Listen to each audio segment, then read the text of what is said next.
Tirage au sort des huitièmes de finale de la Ligue des Champions 2024-25, qui s'est déroulé à Nyon, en Suisse, prévoit un affrontement qui promet de bouleverser le monde du football, le Real Madrid contre l'Atlético de Madrid. Un classique chargé d'histoire, de rivalité et de tension, désormais transporté dans le plus grand tournoi de clubs de la planète. À chaque fois que ces deux géants se rencontrent, la promesse est celle de matchs intenses, physiques et émotionnels. Et cette fois-ci, ce ne sera pas différent. Le Real Madrid, grand vainqueur de la Ligue des Champions, entre dans la compétition avec sa tradition imbattable et un effectif rempli de stars, tandis que l'Atlético de Madrid, dirigé par Diego Simeone, arrive avec sa résilience, son organisation tactique et beaucoup de courage. L'attente est immense, tant l'histoire récente entre les deux montre un équilibre impressionnant. Les deux fois où ils se sont affrontés cette saison, en Liga, les duels se sont terminés par un match nul 1-1, démontrant qu'il n'y a pas de favori absolu pour le choc européen.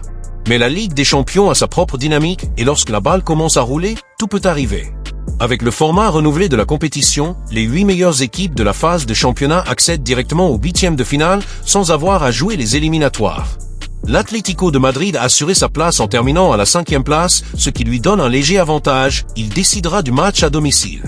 Pour Simeone, ce facteur pourrait être crucial, car le Metropolitan Stadium se transforme en un véritable chaudron lors des nuits européennes. D'autre part, le Real Madrid sait comme peu d'autres comment gérer la pression et a prouvé à maintes reprises qu'il ne faut jamais le sous-estimer lors d'une phase à élimination directe de la Ligue des Champions. Le duel promet d'être une bataille de style. D'un côté, la solidité défensive de l'Atlético et sa contre-attaque mortelle. De l'autre, la qualité technique et l'expérience du Real.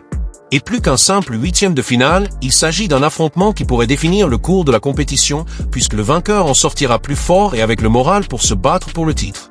Le premier match aura lieu au Santiago Bernabéu le 4 mars, où le Real Madrid tentera d'imposer sa domination et de construire un avantage important. Le match décisif aura lieu le 11 mars, au Metropolitano, un stade devenu une véritable forteresse pour les Colchoneros. Les fans commencent déjà à faire leurs pronostics, les experts débattent des compositions possibles et les joueurs se préparent à entrer sur le terrain dans l'une des plus grandes rivalités du football mondial. La technique et le maillot lourd du Real Madrid parleront-ils plus fort, ou la discipline tactique et la passion de l'Atlético de Madrid feront-elles la différence? Une chose est sûre, le tirage au sort nous a fait un cadeau, et le monde du football ne manquera pas ce spectacle. S'il y a un mot qui définit les rencontres entre le Real Madrid et l'Atlético de Madrid cette saison, ce mot est équilibre. Les deux géants de la capitale espagnole se sont déjà affrontés à 2 reprises en Liga 2024-25, et à chaque fois le score était le même, 1-1. Le premier affrontement a eu lieu au Santiago Bernabéu, dans un match qui reflétait bien le style des deux équipes. Le Real Madrid a mieux commencé, contrôlant la possession et essayant d'imposer son rythme avec des passes rapides et des mouvements intenses. Jude Bellingham, l'un des points forts de la saison, a une nouvelle fois montré son talent en ouvrant le score pour Los Merengues. Mais l'Atlético de Madrid, connu pour sa résilience, n'a pas tardé à réagir. Griezmann, toujours décisif, a trouvé une brèche dans la défense adverse et a marqué l'égalisation, assurant un point précieux aux Colchoneros. Le match a été une véritable bataille tactique, avec Simeone parvenant à neutraliser les principales actions du Real et Ancelotti essayant de trouver des alternatives pour percer le bloc défensif adverse. Au final, le tirage au sort semblait équitable, aucune équipe n'étant clairement supérieure à l'autre. Lors de la deuxième rencontre, qui s'est tenue au stade métropolitain, le scénario s'est répété. Encore une fois, un match serré, avec beaucoup d'intensité et d'équilibre. Le Real Madrid a pris l'avantage en profitant des actions sur les flancs et en parvenant à se créer des occasions dangereuses. Vinicius Junior, dans une action individuelle de pure adresse, a marqué et fait rêver les supporters merengues de victoire. Mais l'Atlético de Madrid, fidèle à son style, n'a pas baissé les bras et a trouvé le moyen de réagir. Le milieu de terrain des Colchoneros, bien organisé et efficace dans le marquage, a réussi à couper les espaces du Real Madrid, rendant difficile la construction du jeu. Et quand ils ont eu leur chance, l'Atlético ne l'a pas gâché. L'ancien joueur du Real Madrid Alvaro Morata a montré son instinct de buteur et a égalisé le score. Le match nul 1-1 reflète une fois de plus l'équilibre entre les deux équipes et renforce l'équilibre entre les deux équipes cette saison. Ces deux résultats démontrent que le Real Madrid et l'Atlético de Madrid vivent des moments très similaires en termes de performance. Le Real possède une équipe pleine de stars, mais l'Atlético compense avec un système défensif solide et une équipe extrêmement disciplinée tactiquement. Carlo Ancelotti s'appuie sur la créativité et le talent individuel pour vaincre ses adversaires, tandis que Diego Simeone construit son équipe sur la base du collectif et de l'intensité physique. Ces différences de style rendent les affrontements encore plus intéressants, car ils opposent deux philosophies de football distinctes. De plus, les tirages au sort prouvent que les deux équipes sont au même niveau compétitif et que le duel de Ligue des Champions promet d'être encore plus intense. Un autre facteur qui renforce cet équilibre est la façon dont les buts ont été répartis dans ces deux affrontements. Aucune des deux équipes n'a réussi à prendre clairement l'avantage sur l'autre et les buts sont toujours venus de moments précis d'erreurs défensives ou de brillance individuelle de leurs stars. Le Real Madrid a eu du mal à venir à bout du bloc de l'Atlético qui a su exploiter des transitions rapides pour surprendre la défense merengue. De l'autre côté, l'Atlético a montré que son organisation défensive pouvait résister à la pression du Real, mais il a également eu du mal à convertir ses quelques occasions en but. Ce schéma de jeu pourrait se répéter en Ligue des Champions, où la moindre erreur peut être fatale et où chaque détail fait la différence. De plus, l'histoire récente entre les deux équipes montre que cette rivalité ne se limite pas au seul match de la Liga. Ces dernières années, le Real Madrid et l'Atlético se sont rencontrés à des moments cruciaux, comme lors des finales de la Ligue des Champions 2014 et 2016, toutes deux remportées par le Real Madrid au terme d'affrontements épiques. Ces duels ont laissé des traces profondes chez les supporters des Colchoneros, qui rêvent toujours d'une revanche digne de ce nom dans la compétition européenne. D'autre part, le Real Madrid entre toujours avec une mentalité de gagnant et la confiance de ceux qui savent triompher dans le tournoi le plus prestigieux du monde. Avec le match aller des huitièmes de finale prévu le 4 mars au Santiago Bernabéu et le match retour le 11 mars au Metropolitano, les attentes ne font que croître. L'équilibre entre les équipes cette saison indique que nous pourrions avoir deux matchs extrêmement compétitifs où les moindres détails feront la différence. Le Real Madrid saura-t-il mettre fin à cette série de nuls et affirmer sa supériorité historique en Ligue des Champions? Ou l'Atlético Madrid, poussé par le désir de vaincre enfin son rival en huitième de finale européen, saura-t-il écrire un nouveau chapitre de cette rivalité? Ce que nous pouvons garantir, c'est qu'il y aura deux batailles passionnantes qui rendront justice à la grandeur de cette confrontation. Diego Simeone est l'un des entraîneurs les plus emblématiques du football mondial et sa préparation pour le choc contre le Real Madrid en huitième de finale de la Ligue des Champions sera, comme toujours, méticuleuse et intense. L'entraîneur argentin a construit une identité forte à l'Atlético de Madrid, basée sur la discipline tactique, la détermination et un style de football collectif qui défie même les adversaires les plus puissants. Et face au plus grand champion de l'histoire de la Ligue des Champions, il sait que chaque détail peut faire la différence. Lors de la conférence de presse qui a suivi le tirage au sort, Simeone a été économe de ses mots, mais très clair dans son message. Un grand match et nous sommes prêts. Cette réponse simple reflète exactement la mentalité de l'Atlético, concentration totale, engagement maximal et aucune distraction. Pour lui, ce n'est pas seulement un classique local, mais un défi stratégique qui pourrait définir la direction de l'équipe cette saison.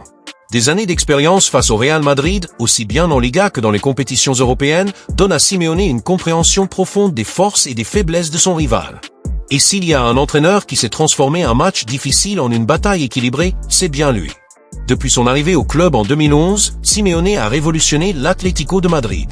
Sous son commandement, l'équipe a cessé d'être une simple équipe de compétition et a commencé à rivaliser à armes égales avec les plus grandes puissances du football européen. Il a déjà remporté la Liga, la Coupe du Roi, la Ligue Europa et a mené l'Atlético à 2 finales de Ligue des Champions. Et même sans remporter le titre européen tant rêvé, ils ont réussi à créer une identité qui fait que n'importe quel adversaire respecte leur équipe. Contre le Real Madrid, il a vécu toutes sortes de situations, des victoires remarquables, des défaites douloureuses et des finales jouées à la limite. Cette expérience sera essentielle pour préparer mentalement votre équipe pour les matchs des 4 et 11 mars. L'Atlético a déjà montré cette saison qu'il pouvait rivaliser avec le Real Madrid à armes égales, obtenant 2 nuls 1-1 lors des deux confrontations en Liga. Désormais, en huitième de finale, Simeone devra ajuster sa stratégie pour tenter de se qualifier.